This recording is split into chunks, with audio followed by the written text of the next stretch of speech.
अस्सलाम वालेकुम स्टूडेंट्स, कैसे हैं? उम्मीद करता हूँ खैरियत से होंगे। स्टूडेंट्स, आज 1.3 का क्वेश्चन नंबर 2 हम सॉल्व करेंगे।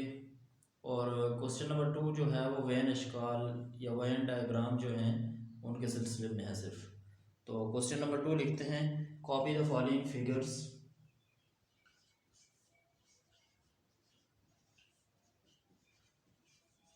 Copy the following figures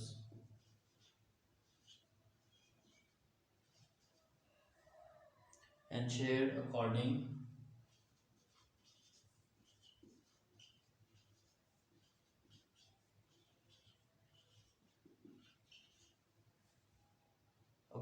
to the operation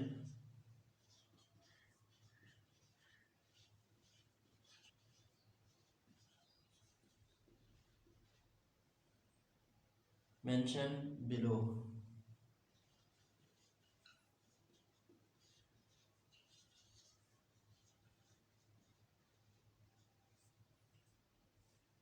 ये लिखा हुआ कि मुंदरजा जो अशकाल हैं वो बनाएं और जो अवामिल दिए गए हैं हर शक्ल के नीचे उनके मुताबिक उनको सायादार भी करें।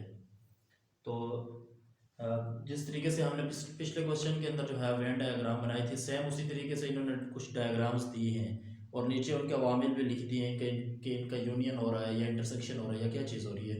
तो उसके मुताबिक जो है हम उन्हें उनको सिर्फ सायादार करना है। तो फर्स्ट जो उन्होंने डायग्राम दी है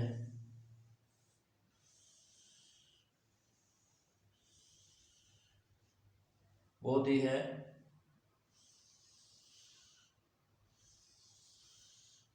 इसको ए सेट और इसको बी, और ये यूनिवर्सल सेट के लिए। और नीचे जो आमिल उन्होंने दिया है वो है ए यूनियन बी। आप जानते हैं कि यूनियन के अंदर जो है वो दोनों जो सेट्स होते हैं उनको मिला के लिख देना होता है। तो यहाँ पर ए और बी दो सेट उन्होंने दिए हैं, तो उनको यूनियन में हमने कैसे साझेदार करना है आप बखूबी जानते हैं कि सिर्फ दोनों के अंदर एक तरह की हम पूरी लाइनें लगा देंगे जो इस बात को शो करेगी कि ये दोनों जो हैं वो मिलाकर आंसर में लिखने हैं। तो हम इन दोनों सेटों के ऊपर जो है वो सिंपली ये लाइनें लगा देंगे मोदी, ये जो इसकी बात की निशानदेही कर रही हैं कि यहाँ पर ए सेट और बी सेट जो दो है इन दोनों का सिर्फ जो है वो यूनियन हुआ है, यानी उन दोनों सेटों को मिला दिया गया है आपस में। और दूसरी जो शक्ल इन्होंने दी है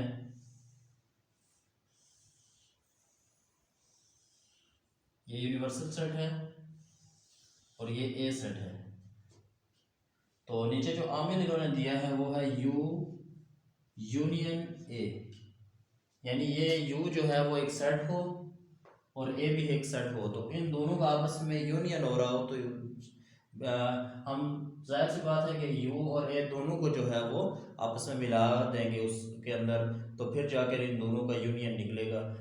इसकी मिसाल यूँ ले लें, मैं एक मिसाल के थ्रू इसको समझा देता हूँ कि अगर यू सेट आपके पास हो 1 2 3 अप टू 10, जबकि जो ए सेट हो वो आपके पास हो 5 6 7 8। अब दो चीज़ें समझने की हैं इसमें कि ए सेट यू के पूरा अंदर इसलिए लिखा है कि ए सेट के अंदर जितने भी सेट होंगे जो फिगर्स हैं वो सारे के सारे जो हैं वो यू के अंदर मौजूद हैं। यू के सारे जो फिगर्स हैं वो ए में यानी मौजूद हैं, लेकिन यू के कुछ फिगर्स ऐसे हैं जो ए में मौजूद नहीं है, इसलिए वो इससे थोड़ा एक्सटेंड कर दिया है, इससे बढ़ा दिया है। तो इसलिए ये सेट इस तरीके से लिखा है। तो जब इन दोनों का यूनियन करेंगे तो दोनों की रकमों को मिला देंगे, यानी कि दोनों के ऊपर हम शेड एक जैसा कर देंगे, यू सेट के पे भी और ए पे भी, जो इस बात की निशानदेही करेगा कि यू और ए का यहाँ पर यूनियन हुआ है। तो उम्मीद करता हूँ ये समझ आ गई होगी। तीसरी फिगर की तरफ चलते हैं, तो वो कौन सी इन्होंने दी है। सेम उसी तरीके से इन्होंने एक फिगर बनाई है यूनिवर्सल सेट के लिए, और उसके बाद इन्होंने ए सेट के लिए एक फिगर बनाई है लेकिन नीचे जो आमिल उन्होंने लिखा है, जो ऑपरेशन लिखा है वो है ए यूनियन ए। यहाँ पर सपोज के ए दो सेट है, वो कौन कौन से हैं? ए इज इक्वल टू 1 2 3 4, और दूसरा जो ए है वो भी 1 2 3 4, सेम दोनों सेट हैं। तो उन दोनों का जब आप यूनियन करेंगे तो आंसर भी सेम आएगा। तो यहाँ पर इसलिए उसके लिए एक ही उन्होंने डायग्राम बनाई है। तो जब ए और ए का यूनियन हो रहा है तो यू को तो हम छेड़ेंगे नहीं, क्योंकि यू का इसमें जिक्र ही नहीं है। तो ए का जब ए के साथ यूनियन हो रहा है तो हम सिर्फ ए वाला जो है ये सर्कल, इसको सिर्फ शेड कर देंगे, इसके ऊपर जो है वो हम लाइनें लगा देंगे या इसको सायादार कर देंगे, जो इस बात की निशानदेही करेगा कि ए और ए का यूनियन होने से आंसर जो है वो सिर्फ ए ही आएगा, यू में कोई फर्क नहीं पड़ेगा। तो ये थे तीसरी वैन शक्ल जो उन्होंने दी है और इसको हमने सायादार किया है।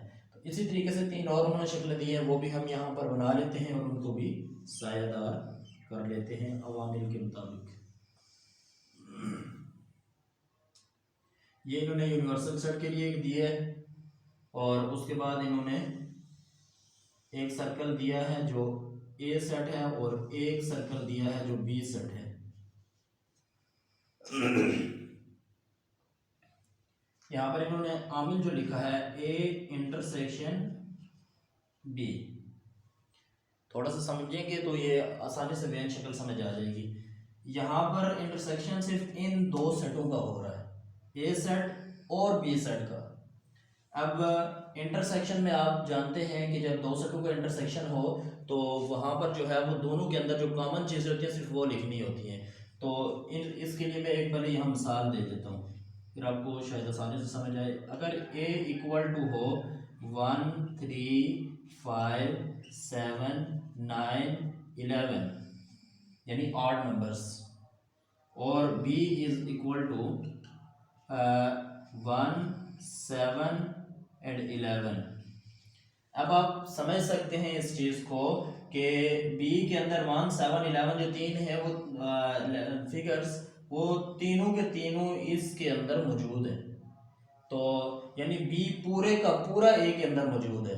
तो यहाँ पर इसलिए b को पूरे का पूरा a के अंदर उन्होंने डायग्राम बना दी है, और साथ में उन्होंने a के जो एरिया है कुछ उसको बाहर इसलिए रखा है कि उसमें कुछ ऐसे भी फिगर्स हैं जो बी के अंदर मौजूद नहीं है, जैसे कि यहाँ पर 3 है 5 है 9 है, ये तीन फिगर ऐसे हैं जो इससे बाहर हैं बी के एरिया से, इसलिए उन्होंने बी से उसको एक्सटेंड किया है, बढ़ाया है।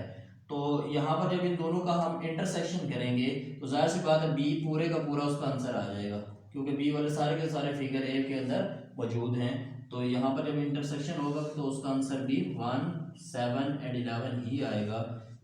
तो यहाँ पर इंटरसेक्शन का उन्होंने पूछा है तो बी वाला जो एरिया है वो इंटरसेक्शन का आंसर आ रहा है, इसलिए इसी को सिर्फ हम सायादार करेंगे, जो इस बात को जाहिर करेगा कि ये वाला जो एरिया है ये इंटरसेक्शन हुआ और उसका आंसर ये वाला आया है सिर्फ ये। इसके लिए तिरछी लाइनें भी लगा रहे हैं इंटरसेक्शन के लिए, ज़्यादा बेहतर यही होगा ताकि फ़र्क मालूम हो कि यहाँ सिर्फ यूनियन हुआ और यहाँ इंटरसेक्शन हुआ है।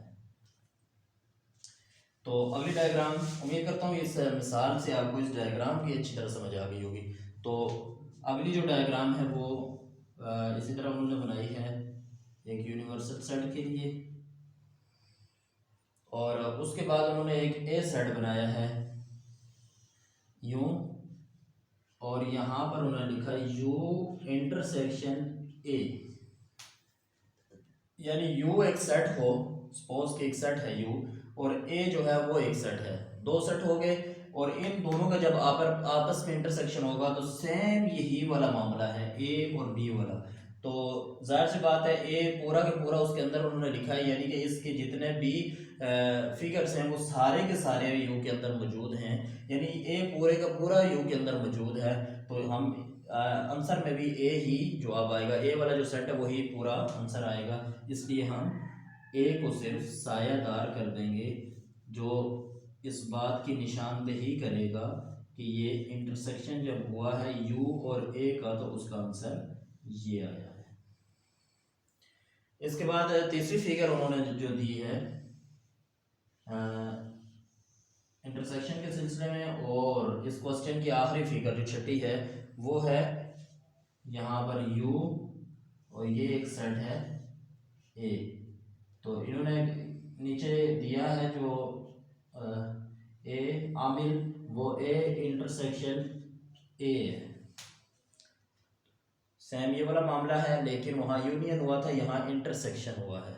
सिर्फ फर्क इतना है। इसके लिए दो सेट में यहाँ पर सपोज कर लेता हूँ। ए इज इक्वल टू हो 9, 10 एंड 11, और दूसरा जो ए है वो भी इक्वल टू 9, 10, 11। दोनों सेट बिल्कुल सेम है, तो जब उनका इंटरसेक्शन आएगा तो जवाब भी वही आएगा। तो इसलिए हमने सिर्फ ए पूरे को सायादार कर लेना है, जो इस बात की निशानदेही करेगा कि ए और ए दोनों जब सेम सेट हो और उनका इंटरसेक्शन हो तो ए पूरे का पूरा उसका आंसर आ जाएगा, उनका आंसर भी यानी वही आएगा। तो ए को हमने यहाँ पर सायादार कर दिया। तो ये था दूसरा क्वेश्चन जो फिगर से मुताल्लिक था। पहली जो फिगर है उसमें ए और बी दोनों का यूनियन हुआ है, तो दोनों को हमने मिला दिया है, सायादार इकट्ठा कर दिया है। यहाँ पर यू और ए दो सेट थे जिनका यूनियन हुआ है, तो दोनों को हमने मिलाकर सायादार कर दिया है, यानी वो दोनों सेट आपस में मिल गए हैं। यहाँ पर ए और ए का जो है वो यूनियन हुआ है, तो ए पूरे का पूरा जो था उसको सायादार करके हमने ये शो किया है कि ये इसका आंसर है। तो इंटरसेक्शन की सूरत में भी ये तीनों फिगर्स हमने बना दिए। उम्मीद करता हूँ कि ये पूरा क्वेश्चन आपको समझ आ गया होगा, बिल्कुल ईजी है। तो अगर आपको समझ ना आए तो कमेंट सेक्शन में कोई भी चीज़ अगर मुश्किल लगे तो पूछ सकते हैं।